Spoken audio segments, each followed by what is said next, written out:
스포츠와 사회계청 계속 강의 이어서 진행하겠습니다. 네 번째로 사회계청 이론인데요. 여기에도 몇 가지 이론들이 존재하고 그 이론들을 구분하는 능력들이 필요합니다. 그래서 좀 이렇게 문장들을 그냥 지나치지 마시고 한 문장 한 문장 이렇게 곱씹어보는 것들이 필요합니다. 물론 출제 빈도가 아주 높지는 않지만 가끔씩 등장하기 때문에 이 개념들을 구분할 수 있어야 된다는 거 다시 한번 말씀드립니다. 먼저 칼 마르크스 앞에서 나왔던 내용들이죠. 동일한 내용의 반복이라고 볼 수 있습니다. 계급 결정 요인이 나와 있습니다. 여기 보면 생산수단의 소유 여부죠.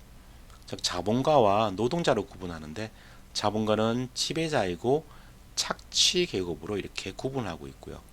노동자 같은 경우는 피지배자이고 피착취자 이렇게 이야기를 하고 있죠. 그래서 두 계급은 대립관계이며 또 중요한 거 하나가 변동하지 않는다는 것이죠.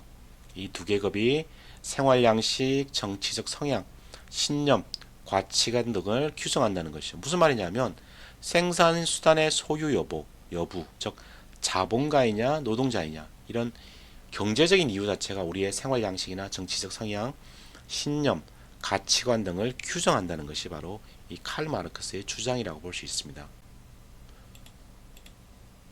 다음 막스 페버입니다. 앞에서 배웠던 내용의 반복입니다. 생산수단에는 하나의 요인이 아니라 재산, 신분, 권력 등의 추가 요인이 존재한다는 것이죠. 여기 보면 생산수단은 재산하고 같은 관계라고 볼 수 있습니다. 나머지 신분, 권력, 다양한 요소들이 함께 작용한다는 것이고요. 자본을 바탕으로 하고요. 그리고 지위라든지 권력, 계급 등 다양한 요인을 통해서 다층적으로 각 계층을 분류한 것이기에 계층 간 이동이 계급에 비해 비교적 자유롭다는 것이죠. 위에 얘기하는 이 칼 마르크스 같은 경우는 자본가와 노동자 자체가 생산수단의 소유 여부에 따라서 어느 정도 확정적이기 때문에 변화가 힘들다는 것이고요. 그래서 혁명이라는 용어가 나옵니다. 그리고 이 막스 파이브가 얘기한 이 이론은 사회 명목론이라고 얘기합니다. 즉 사회는 개인이 실제할 뿐 무슨 말이냐면 개인이 실제적인 존재이고요. 사회라는 것은 명목, 명목상의 어떤 그 존재에 지나지 않는다고 얘기하는 것입니다. 이 의미는 개인이 사회보다 더 위에 있다는 그런 의미를 담고 있다고 할 수 있습니다. 마르크스 베버인데요. 앞에서 했던 내용의 또 반복이죠. 앞에서 나와 있던 그림과 동일한 게 있는데요. 이 마르크스는 단일 차원론이라고 얘기하고요. 베버 같은 경우는 다차원론, 즉 계층론이라고 이야기합니다. 박스 베버는 말 그대로 노동자는 밑에 있고요. 자본가가 위에 있어서 권력과 부를 소유하고 그리고 노동자는 권력이 없고 그리고 경제적으로 빈곤에 시달리는 그러한 식으로 양분하고 있습니다. 즉 경제적 생산 수단이라고 할 수 있는 토지나 자본의 소유 여부에 따라서 계급을 구분한 것이고요. 막스 베버 같은 경우는 하류, 중류, 상류층으로 구분하고 있습니다. 여기는 계급 외에 어떻게 보면 왼쪽에서 얘기하는 이런 계급 외에 지위나 권력 같은 것들이 더 함께 결합되어서 다차원적으로 존재한다는 것이죠. 그래서 재산, 교육, 사회적 위신 등에서 비슷한 사회적 지위를 가진 개인들의 집합체로 보는 관점이라고 볼 수 있습니다. 여긴 계급은 경제를 얘기하고요. 권력은 정치, 지위는 어떤 사회적인 부분으로 치환시킬 수 있는 부분이라고 할 수 있습니다. 이 마르크스의 계급론은요, 이 봉건 사회의 어떤 영주와 농노의 어떤 계급들을 얘기하고요. 우리나라도 이런 시대를 거쳤죠. 그리고 자본주의 사회 같은 경우는 유산, 무산 계급으로 이렇게 구분할 수 있다는 것이죠. 이에 비해서 베버의 계층론은 계층을 상류, 중류, 하류층으로 구분하고 세 가지 구분 요소가 있죠. 계급, 권력, 지위 간의 지위 불일치 현상이 발생하기도 한다는 것입니다. 아까 말씀드린 것처럼 이런 계급 불일치라는 것이 지위 불일치라는 것이 상류층이 중류층을 인식할 수도 있겠지만 어떤 사람들은요 계급은 높아요. 근데 권력을 가지지 못하는 경우도 있고요. 지위가 높은데도 권력이 낮다든지 권력은 높은데 돈이 없는 경우도 있겠죠. 이런 것들이 바로 이 박스 베버의 어떤 계층론이라고 볼 수 있습니다. 좀 현실적인 접근이라고 볼 수 있죠. 지금의 현 사회를 과거는 좀 단순했거든요, 사회가. 근데 지금은 더 복잡해졌기 때문에 지금의 사회를 설명하기에는 이 계층론이 더 적합하다고 볼 수 있습니다. 핵심적인 키워드의 이해가 필요한데요. 계급론에서는 경제적 생산수단, 토지, 자본 이런 용어들이 키워드라고 볼 수 있고요. 그리고 계층론 같은 경우는 계급, 권력, 지위, 경제, 정치, 사회로 바꿀 수 있는 이 용어들이 키워드가 될 수 있습니다. 그리고 지위 불일치 현상이 발생하기도 한다 그랬죠. 방금 말씀드린 것처럼 지위는 있을 때 계급이 낮을 수 있고요. 권력은 없을 때 돈은 많을 수 있고요. 그런 것들을 얘기한다고 볼 수 있습니다. 다음은 부르디웨가 있는데요. 이 학자 같은 경우도 좀 어떻게 보면 현실적인 얘기들을 많이 다루고 있는 것 같고 지금 현 시대에도 좀 적용할 수 있는 그런 이론들을 내세우고 있습니다. 즉 사회 문화적인 요소들을 상당히 강조하고 있는데요. 이것을 아비투스라 그럽니다. 즉 아비투스와 사회의 계급적 등급이 호응을 한다는 것이죠. 그래서 일상생활 속의 실천이나 스포츠 향유 양상도 변화한다는 이론이라고 할 수 있습니다. 이 아비투스를 정해놨는데요. 이것은 특정한 사회적 환경에 의해 획득한 성향, 사고, 인지, 판단과 행동 체계라고 정의할 수 있습니다. 여기는 문화자본이라는 용어가 또 등장하는데요. 이 교재를 참고하시면 될 것 같은데요. 여기는 세 가지가 있습니다. 첫째가 체화된 상태의 문화자본이 있습니다. 여기에는 품이라든지 세련됨이라든지 교양 등이 있죠. 이것들은 말 그대로 체화되어 있습니다. 뭔가 분리가 불가능하죠. 다음은 객관적 상태의 문화자본이 있습니다. 말 그대로 객관적이죠. 이것은 그림이나 책이나 사전 도구 등과 같이 문화적 재화, 어떤 제품의 형태로 나와 있는 것들 얘기하죠. 즉 체화된 형태의 문화자본 소유 계급에 의해서 가치를 발휘하게 됩니다. 몸과 분리가 가능하겠죠. 다음으로는 제도화된 상태의 문화자본입니다. 그림이나 책 같은 건 아니죠. 금이라든지 이런 게 있죠. 금덩어리나 다이아몬드 같은 건 상당히 비싸죠. 이런 것들은 객관적 상태의 문화자본이라고 볼 수 있는데요. 여기 나와 있는 것은 학위나 자격증 같은 것을 이야기한다고 할 수 있습니다. 어떻게 보면 학위나 자격증 종이 하나에 불과할 수도 있겠지만 제도화된 상태에서는 문화자본으로 해석할 수 있다는 것이죠. 말 그대로 이 아비투스라는 용어 자체는 아비투스, 약간 프랑스어이기 때문에 그런데요. 영어로는 habit에 해당하는 습관이라는 용어로 번역하시면 조금 더 이해가 쉽다고 할 수 있습니다. 이해도끼인데요. 제가 수업 시간에도 읽어드렸는데요. 부르디웨의 아비투스입니다. 한 번 정도 문장을 읽어드리면 이것이 무슨 뜻인지 금방 이해가 되실 겁니다. 한번 읽어드리겠습니다. 하지만 상류층 행세는 아무나 하는 것이 아니다. 계급 구분이라는 것은 아주 잔인한 메커니즘이다. 졸부는 아무리 많은 돈을 벌게 된다 하더라도 조상 대대로 물려받은 무산 계급의 촌티를 쉽사리 벗어버릴 수 없다.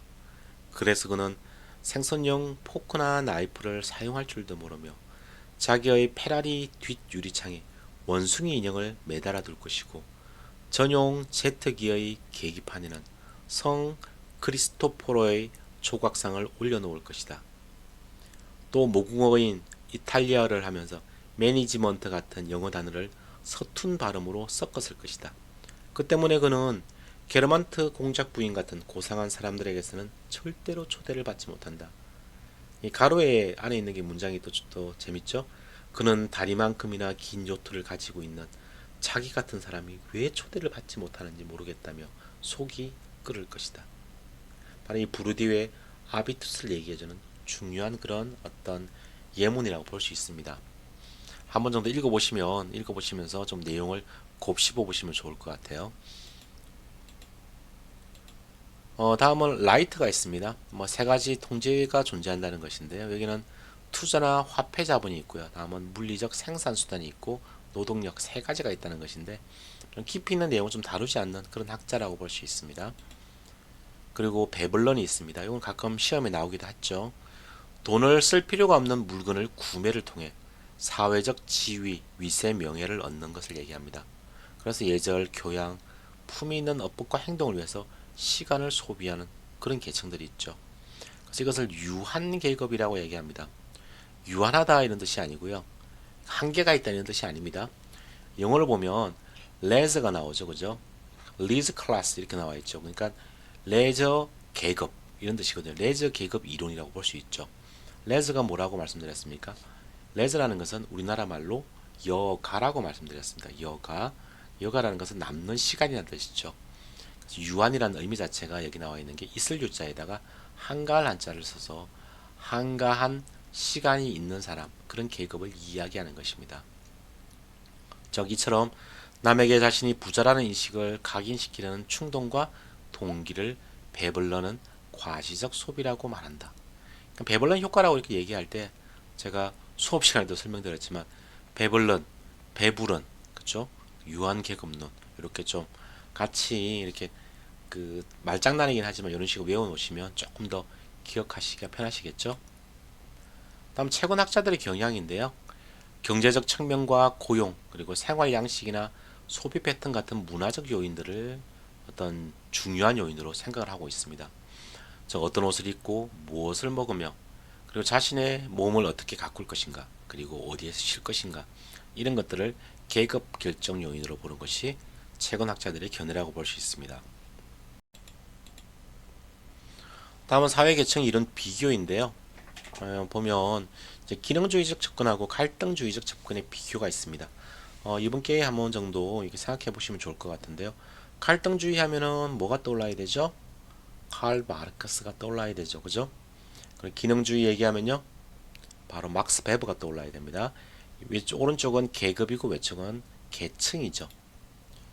자, 기본 입장은 사회는 조화와 균형을 이루고 있으며 사회 구성원들은 사회 속에서 공유된 가치나 규범을 폭넓게 합의한다는 것이죠.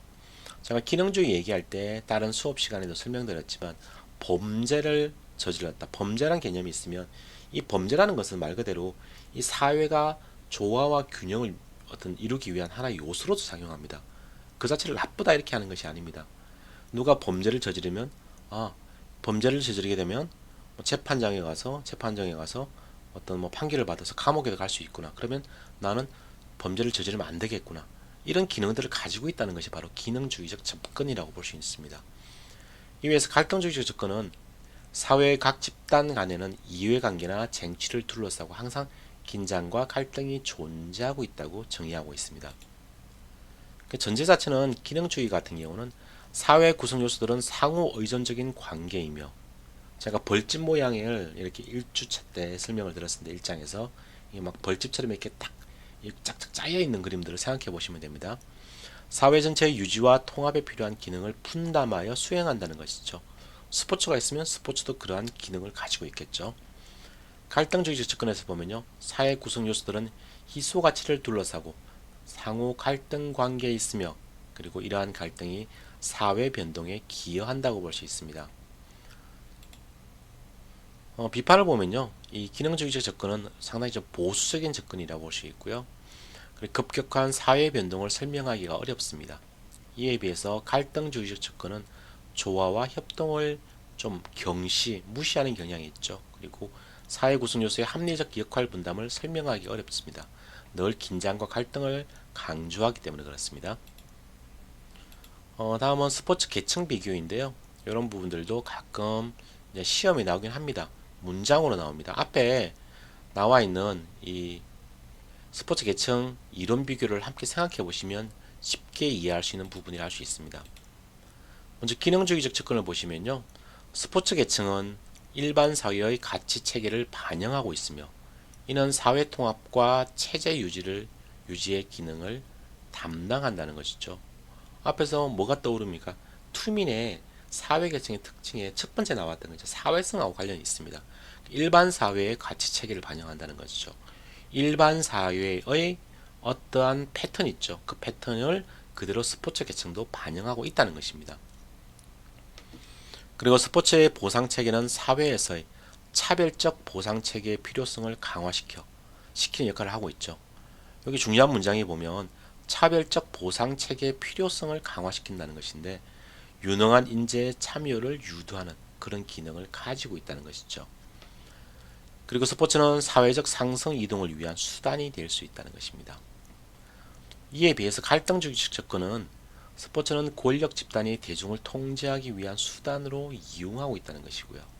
그리고 스포츠 계층은 불평등한 사회적 배분 구조를 반영하며 이를 강화하는 수단으로 이용된다는 것입니다. 그리고 스포츠 계층은 자본가의 이익 추구 도구이자 착취의 수단이라고 인식하고 있습니다.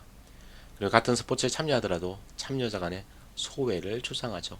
자, 소외는 늘 말씀드리지만 소외란 용어 자체는 나 소외감을 받아 이런 게 아니고 인간 자체를 우리가 신체 소외 이런 용어 나오면 자체가 인간 자체나 인간 신체가 목적이 되어야 됨에도 불구하고 이런 신체가 어떤 상업적인 목적이나 다른 목적을 위해서 도구화되고 수단화되는 것을 소외라고 의미한다. 이렇게 늘 말씀을 드렸습니다. 다음 스포츠 계층이 만들어지는 과정인데요. 이런 부분들은 조금 더 설명이 필요합니다. 이 부분도 조금 쉬었다가 다시 추가적으로 설명을 드리겠습니다.